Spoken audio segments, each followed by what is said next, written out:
Welcome in, listener. You're listening to a segment from the Slumpbuster podcast with Ju-Ju Dre. Find the full episode on Spotify, iTunes, the Google Play Store, or our YouTube channel. Enjoy.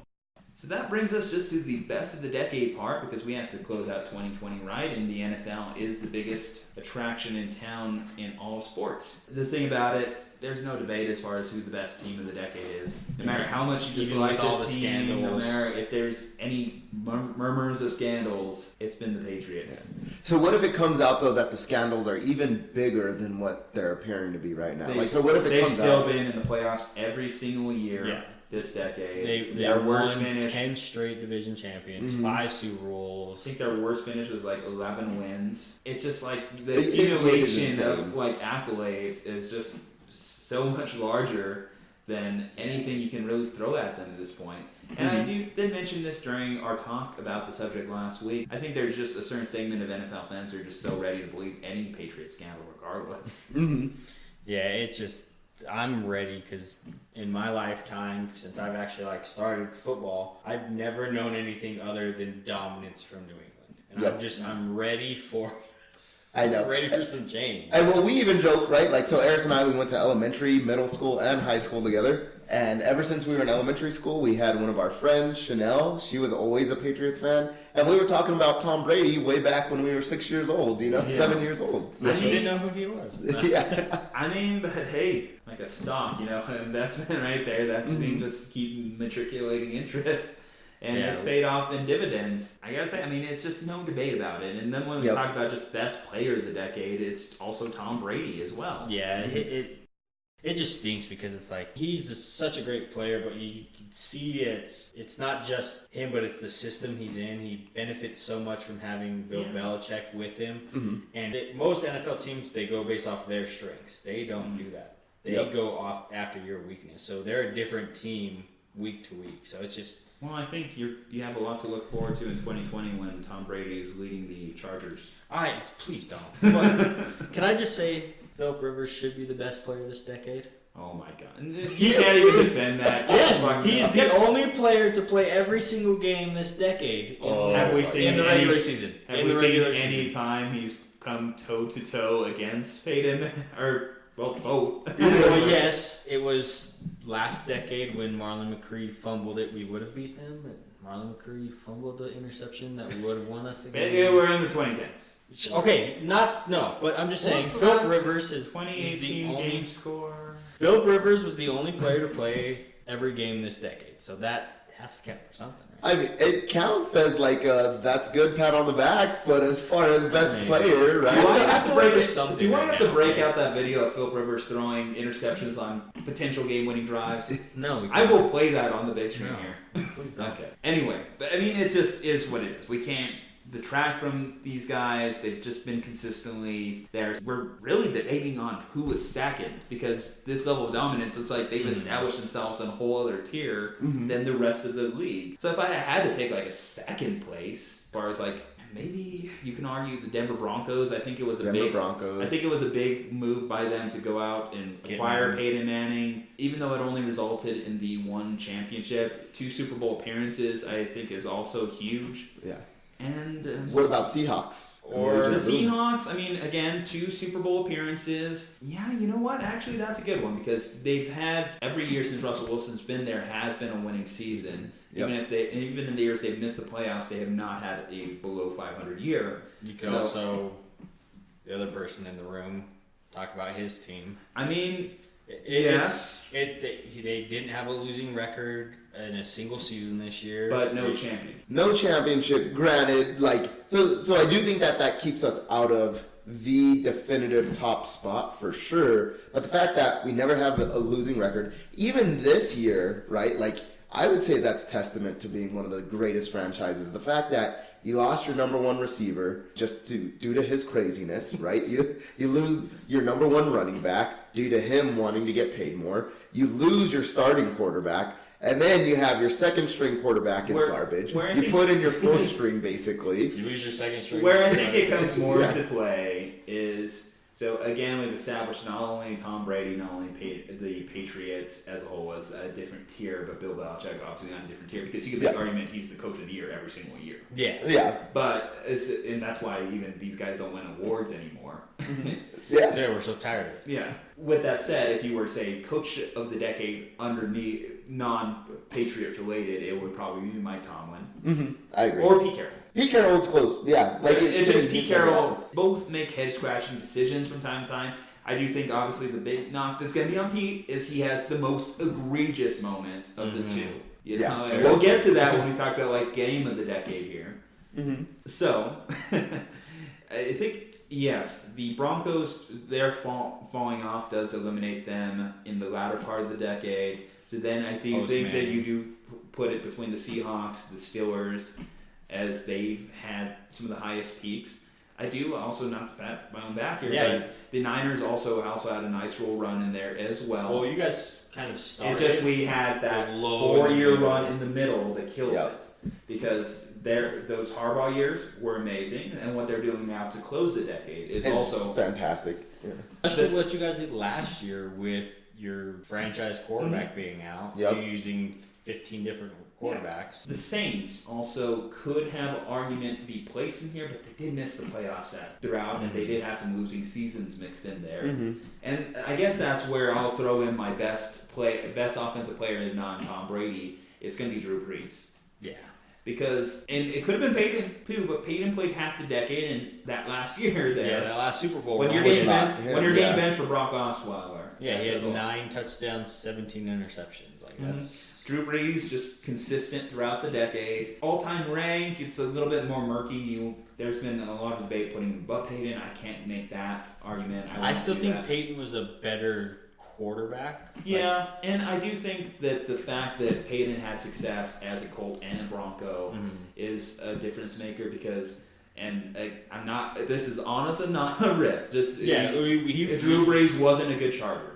It was his first 3 seasons, because he was drafted in 2001, I want to say, and he was let go at the end of 2004. Yeah. So he was still coming into his own. If you look at Peyton's first couple years in Indianapolis, it was not that good. Yeah. But it's just he didn't have the sustained career in San Diego before he went to. Yeah, and then Russ is also could put his mark up there. He's definitely a top 5 for the decade. The problem with Russ is just at least when the Legion of Boom was in full effect, he wasn't the difference maker on those teams. He wasn't leading. Still say he was a little bit young. If they won a Super Bowl here in the latter half of the decade, which they could still win the Super Bowl next year, but technically, does that count for next decade? I would say Drew Brees is going to be the tier below Brady. In the franchise below that, I guess I'd have to go with the Seahawks for the sustained success. Yep, I'm okay with that. Yeah. So when we talk about the best single year, this is where it kind of gets a little bit interesting. Putting this here, you mentioned some of those Niners teams with Harbaugh. That was good. Then you mentioned those Seahawks teams, which I always have to put those Seahawks teams, unfortunately, above my Niners even, because I do respect the fact that they beat us. Ultimately.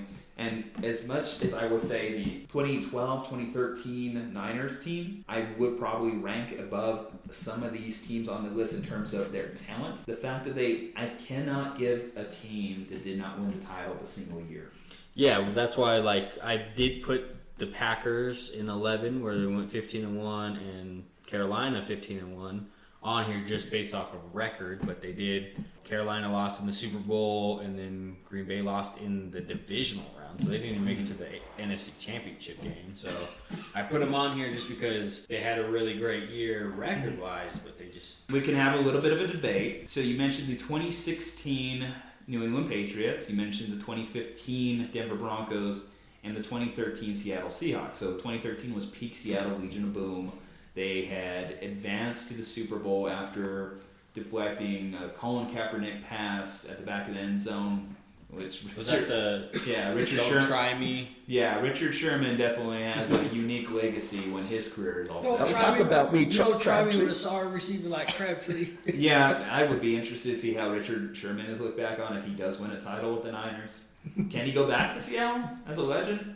He probably could. We'll see. They love the Legion of Boom guys. Well, they don't had a lot of luck for Russ, and that's why they were broken apart. They dominated in the Super Bowl. That was, as a viewer, my worst Super Bowl I ever had. Yeah, especially on how well that 2013 Broncos offense was. Yeah. Like, they were prolific. They were the first 6,000 or 600 point offense. Well, we mentioned it when we were talking about best fantasy seasons of all time. Denver Broncos, Peyton Manning 2013, when he's just saying all these single season marks, and then they get to the Super Bowl, and it just, everything was derailed. And it's funny that the year the Broncos actually do pull it off, which you also list here, was the one where Peyton Manning... Terrible, but the defense was... The thing about that, I cannot, when you're relying on just one side of the ball so heavily, I don't think that would mark you above the other two teams. Because if you told me I had to match these teams up in a game, I would think that the 2013 Seahawks would beat the 2015 Broncos, be a low-scoring, gritty game, but that's the way I would see it. Yeah, their offense could edge it out, I feel like. The 2016 New England Patriots, if I'm not mistaken, Gronk was injured for that game. He was. And this is just another situation where the Patriots just had that heart of a champion type of thing. It was like to come back from the deficit that they were at, like it looked the first 3 quarters like it was going to be that 2013 Super Bowl all over again. Where it's just going to be a boring, like, here we go again. And then something happened. I don't know what happened. Kyle Shanahan decided not to run the ball. And it just... Was this the game with the blackout, though? No, that was the Ravens 9. Yeah, you're 2012. Yeah, 2013. Yeah, 2012 season, my bad. Yeah, because I don't know what happened, but Atlanta all of a sudden just totally lost steam and just could not get anything going. I'm grateful for it because best team of the decade. Yeah. 28-3. It's hard because not one has everybody has a hole somewhere. I would say, though, the 2013 Seahawks team, on offense, they could get it done. Marshawn could get it done for you. Russell Wilson, even though he wasn't leading this team, was good enough. He was still making plays. He was still elusive. That's where he earned the name Houdini, because he was able to get by those tough Niners teams. So I would say just because they were able to combine both sides of the ball, I do think this is one of those years in which New England's defense kind of fell off a little. Yeah, and 2016 defense for New England was more of their typical bend but don't break, where they give up like a bunch of yardage and everything, but and that shows never really any touchdowns. And that shows by the deficit they were trailing in that game, because the Falcons' offense obviously was amazing that year. Yeah, one of the best offenses of the decade, but that's why Shanahan is so respected. And it rolled into the following year because the 2017 Patriots defense got obliterated, obviously, by Nick Foles in that Super Bowl. So I would have to give it to the 2013 Seattle Seahawks. I think just to have that dominance in the championship game and to win 13 games, I think when you combine those two aspects together, it gives them the top honors for me for best single season. Yeah, I would have had to have given it to the 15 Broncos if Manning was better. Yeah, I mean, when you have two different quarterbacks. Yeah, if you would have had Manning from 13 and that defense, then that would have been the best one. But it's going to have to be the You talk about dream scenarios. I constantly think about how the Niners were in the final running to get Peyton Manning during his free agency. And this would have been the peak Niners defense. Oh, yeah. That would have been ridiculous. That would have been rude to the league. But yeah, I'll have to agree with you on that one. 13, their hole is there, but it's not as big as some of these other teams. Yep. You did mention a couple options here. Best single season offensive performer. I think that would probably go to Peyton that one year, 2013. Best single season defensive player, J.J. Watt, the year he had 20 sacks, I think is up there. Well, I guess let's name a best defensive player of the decade. I'm stuck between a couple guys. Yeah, so I had a couple guys on here. Let me go to those. So your guys' linebacking duo of Bowman and Willis. I had them as honorable mentions just because they were dominant, but the knee injury and the early retirement kind of just ruined them. The Legion of Boom, whereas they've kind of gone to other places and they've still been good, but they haven't been great like they were all together. But J.J. Watt and Aaron Donald. J.J. Watt, I gave him of the decade, just because he's had it the majority of the decade. Yeah. Whereas like Aaron Donald, I think he came in like 2013 or something like that. Luke Kuechly, 20 sacks, you know. Yeah, Luke Kuechly has been pretty good at the linebacker position throughout the decade. He's never been, oh my gosh, just Constantly leading the league in tackles. yeah. So, but I do have to give it to JJ just because he has it. Granted, he did have the injured years. Yeah. But even outside of those injured years, he's just so dominant. He can get it done on offense, too, if you want to throw in those trick plays with him and whatnot. So That's fair. I mean, that is completely fair. There's a part of me that wanted to give it to Luke Kuechly because he's still doing it. He's throughout the entire decade, he's been All-Pro, future Hall of Fame linebacker. oh, definitely be an Hall of Famer. First ballot Hall of Fame. Oh, yeah. And, you know, he was a catalyst on that 2015 Panthers team. We can't underrate that. J.J. Watt, his teams have never made it past the first round. They've never had a quarterback, though. Well, They yes, but but finally have one now. I do think that in the latter that part of now his he's career. hurt. actually, I Yeah. guess that might be part of it, though, right? Like, because even though the quarterback does have such a big place in terms of wins and losses, I think being able to carry that defensive side of the ball. I mean, he did all he could to help Because T.J. Yates. a middle linebacker, though, is your yeah, it's true. But a middle linebacker is your quarterback of the defense, which you can say about Luke Kuechly. Yeah. That defense has always been, even in a down year, even this year, you know, that defense was still pretty stout for the most part up until Ron Rivera got fired. And I think he's the biggest part of it. He's battled injuries himself. He's battled with concussion and stuff like that, but he's never really missed a significant amount of time like JJ. The thing is, it's going to be kind of similar to what we were saying with the fighters. Are we giving some credence to what he's done off the field? I mean, I don't really want to give it as much because, like, I do think on the field he's been dominant, but you know he did have those 2 injured years. He's injured this year with a kind of a freak accident. You know, tearing your pec isn't like, oh, you stepped wrong or something like that, or you hit too hard and you got another concussion. But I think Luke Kuechly also benefited from having Thomas Davis there with him. Another really good. But his football IQ is just. I mean, I don't from want to just. Thomas Davis. I don't want to The just. only reason why I know this now about Thomas Davis is he's a Charger now, and I watch a lot of like behind the scenes stuff from the Chargers. And Thomas Davis, his football IQ is ridiculous, and he just passed it right along to him. And I just feel like JJ never really had an accent to his. I guess that's true. But one thing too, Kuechly had what's his name, cornerback Norman. What I would also throw out there is a big part of this is that, and not to discount it, because certainly like in terms of the pay structure of the NFL, defensive ends are valued pretty much right behind the quarterbacks. But in terms of skill level, to be good at that position, you know, versus being good at the middle linebacker spot. The middle linebacker, obviously, you are tasked with more responsibilities. Yeah, pretty much everything. Yeah, you're setting the defense. You're set with pass coverage. He's got a fair number of sacks himself. You know, they don't send him on a lot of blitz packages, but when they do, he's a force. At defensive end, you have one simple job.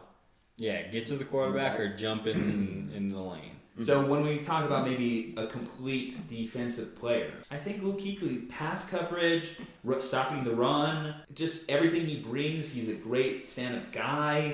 I mean, both are, obviously. Yeah, but, you know. It's hard because J.J. Watt he started the career, I think Kuechly got drafted in 2012, I want to say. But isn't it also kind of weird? So that maybe maybe this. you can kind of discount those 2 years as JJ's injured years. But isn't it kind of weird too? Some of the years in which the Texans have performed their best have also been years in which J.J. Watt has been out. I mean, I don't know what the correlation exactly is, but it's just one of those unexplained statistics. Like, why are the Nets better without Kyrie Irving? Could be because the better years that they've had have been later on in his career when they finally got a quarterback. I mean, they weren't really. They've also been still stuck even with Deshaun Watson in the same place. You know, it's like we want to rip on Brian Hoyer, we want to rip on T.J. Yates, but it's not like Deshaun Watson has won a playoff game yet. Very true. Yeah, and I think some of it could be just when you know that you have such a good defensive power, right, and defensive weapon. It's like, oh, we'll tend to rely on him a little bit more, and we can rely a little bit less on our offense, right? Or we can do a little bit less with our offense. pull punches with our offense and other side of the ball, right? When you don't have them, then it's like, oh, we need to find a way to make up for what we're now lacking if we lose J.J. Watt. And JJ hasn't also been absent of talent around him. Yeah, Again, he had Clowney, but Clowney was there, sure, but I'm not even talking about Clowney. McKinley's been there. You know, you had Mario Williams was there at the start of the decade for them, and they were a dynamic 1-2 punch in terms of rushing the passer. They've had some talent. Brian Cushing was there to start the decade with them. Yeah, I forgot about him. Yeah, I mean, they've had players there on that defense. There were some years in which the Texans' defense was one of the higher rated in the leagues, and it wasn't just because J.J. Watt. I mean, I'll give you a great example. Khalil Mack, right? Those years with the Raiders. Khalil Mack was having amazing, outstanding seasons, but the Raiders' defense was never good. So I would say Luke Kuechly, what his defense is, what his teams have done, putting it all together. He did have the benefit of having a defensive-minded head coach as well with Ron Rivera, at least the last few years. But overall, the consistency, man, I just got to give it to him. He's been on the field, and I think what is one of the biggest traits people always will say? Your biggest ability is your availability. And never short of availability. Luke Kuechly is going to be my defensive player of the decade. Okay, I'll still stick with JJ. Majority? But I think he did it to you in the UFC. I know. I think I'm going to go with Luke Kuechly. Mostly, like we said, an availability aspect is when J.J. Watt is available, he is fantastic. He's phenomenal. But at the end of the day, right, if we're going to talk about the entire decade, who was available for more parts of that decade? And I think it would be Luke Kuechly. Mm-hmm. Best game. There's one that stands out to me, and it has one of the most iconic moments in not just the decade, but the entire game itself. You're at the 2-yard line. No. I thought you were going to go with the Julian Edelman catch. Well, here's the thing. Because that's a pretty That's a good one. That was a good game. I won't discount that. But I do think that Seahawks-Patriots game in 2014, or 2014 season, those teams were just going at it. It was just like an old-school football game. Mm-hmm. The offense wasn't leading necessarily one thing. The defense wasn't leading. You had peak Legion of Boom. You had Brady, who was in his prime. It was a good game just from that standpoint. That was a good one. The Falcons kind of came out of nowhere that season. Maybe that does kind of discount from them a little bit. But those two teams two teams that you will remember. My game of the decade is the Monday Night Football game against Rams versus. I feel for like me, like it was just very entertaining game. Like you had defensive touchdowns, you had offensive touchdowns. It was just like a race from the start to the end. Like there wasn't really a lull in it. So for me personally, that's my game. I would say if we're going to name non-championship, because I feel like championship deserves a different tier unto itself. Super Bowl games, right? I would say the 2013 NFC Championship game between the Niners and the Seahawks. That was a fun one. Where, again, we talked about iconic moments. Richard Sherman breaking up that Kaepernick pass, and obviously we saw the fallout from Kaepernick. It had so many more ramifications than we even knew of. You could also do the Because I feel Larry like Fitzgerald game against Green Bay in the NFC Championship game. I mean, that's fair, but that was a good game too. Yeah, but I think that we look back at some of the moments, as much as I No, it was a agree, high-scoring game. I think it was like 45. Oh yeah, no, I know what you're talking about. The 1-2 where it was won on overtime turnover. Was that part of the second? I thought it was. I think that was this tail second. end. Either way, I do think that as fun as the Rams-Chiefs game was last year to see, I think it was more of a spectacle. It was It was more of a pony show than anything. I think that I do think the Chiefs-Patriots game, though, last year in the AFC Championship, that one was a fun one. I think it's game of the decade needs high stakes because at the end of the day, the Rams and Chiefs, it didn't matter who was the winner, who was the loser in that game. It was just for our entertainment. Yeah. But when we talk about ramifications, who goes to the Super Bowl, who wins the Super Bowl, right? That's what's a difference maker to me. And that's why, in terms of all encapsulating, I would put that Patriots-Seahawks game as my overall game of the decade. If we were just separated into a tier unto itself, and I would just have to name a non-championship game, then give me the Niners and Seahawks, because both those teams were equally matched. Most pundits would have told you that game was the Super Bowl without being the actual Super Bowl. Yeah, I can see it. It's just I'm still gonna stick with mine. It's just personal preference, really, at this point. Yeah, I do. There was 3. I mean, yes, there was 3 defensive touchdowns in that game. But I do think, again, just both sides of football need to be really in play, and I do think that game was just all about the offenses. But all right, so let's see. Let's run it back here. Put a bow on this. So our best single season team, we said that was going to be the 2013 Seattle Seahawks. Our best team overall, non-Patriots, would have been the Seahawks. The Patriots had their own tier, people. I mean, I mean, 125 and 34, like that's unheard of, right? In football. Yeah. It sounds like a baseball record. They've had a bye for 8 straight years, right? It's just 7 straight NFC Championship games. Yeah, I mean, the AFC Championship game is just the Patriots game that they play. Yeah. So moving on, that it's established, people. That is what it is. But the tiers below them, we mentioned Mike Tomlin would be a great coach of the year. Him and Pete Carroll can kind of duke it out for that one. I'd probably give the edge to Pete Carroll personally because of the ring. Because of the ring, you kind of have to. But this year, kind of, you might be able to negate the ring with the job that Tomlin has done with no Big Ben. You lose it. I don't think it does. I mean, I'm just saying, like, if he can make it to the playoffs, and then if you can surprise somebody, I mean. But there was some years in which, when they first drafted Russell Wilson, Pete gaining that team to be the championship team or the championship level team it became, I think says a lot. I mean, he benched Matt Flynn, who they signed as a free agent to play. That was their big signing. I remember that. Yep. It was all the rage, and then they drafted him, 3rd round, I believe it was, and then he won it in training camp. And it's some ballsy moves. Now he's kind of Sierra and making weird videos in the bed saying that he signed a $100 million contract. Because I do think it could also be a big thing that works against Mike Tomlin.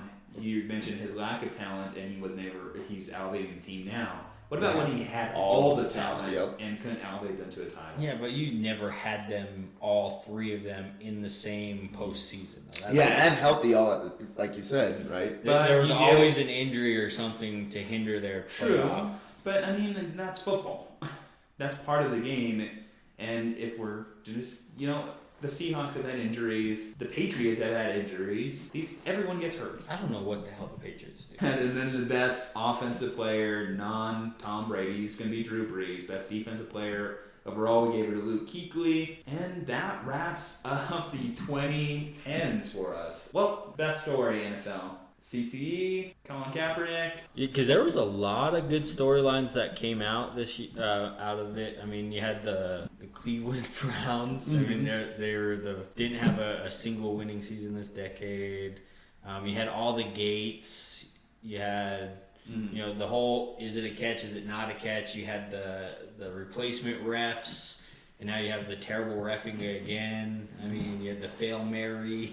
There was a lot of good storylines from this year. So. Not too much today. Just pick your best headline.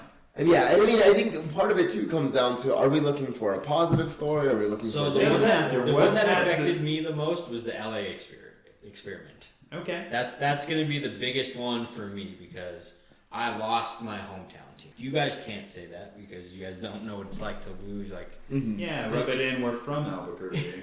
I'm just saying, like, it's a weird feeling. Like, and I still call them the San Diego Chargers. Like, sometimes I do it out of pure spite, and other times I do it out of like, oh shit, they're not the San Diego Chargers anymore. So for me, that's gonna be my biggest storyline. Okay. Yep. I'm gonna say Kaepernick just because. As not just for the protest, but as a Niners fan, going from seeing him play, being one of his big supporters, to what it is now, where I've said it this year, I'm just so done with it. I mean, the fact that we had that whole tryout this year that just was a sham and everything, and it was a big story, and like it affected me too as like a fan. Yeah, no, I mean, I definitely like the Colin Kaepernick one. I think I'm going to go actually with the Aaron Hernandez entire saga, right? So it was almost like this generation's sort of OJ of, you have this major athlete involved in some serious allegations. Turns out, they ended up being true. man commit suicide. We found out that he had CTE. So it sort of tied in a lot of different things, sort of, you know, the behavioral aspects along with the mental health aspects of football. Just imagine if that never happened, how dominant they would have been, because the one healthy year they had together, him and Rob Gronkowski had 28 total touchdowns. Oh, yeah. They were beasts. I mean, it's funny, just that Florida Gators locker room with Tim Tebow just standing there between all these. Praising God, right? They had to have some sort of Holy Spirit there because they had some. Someone had to say some prayers in there. Tim Tebow was the story of the decade, too. Yeah, Early that's part of another the one, decade. right?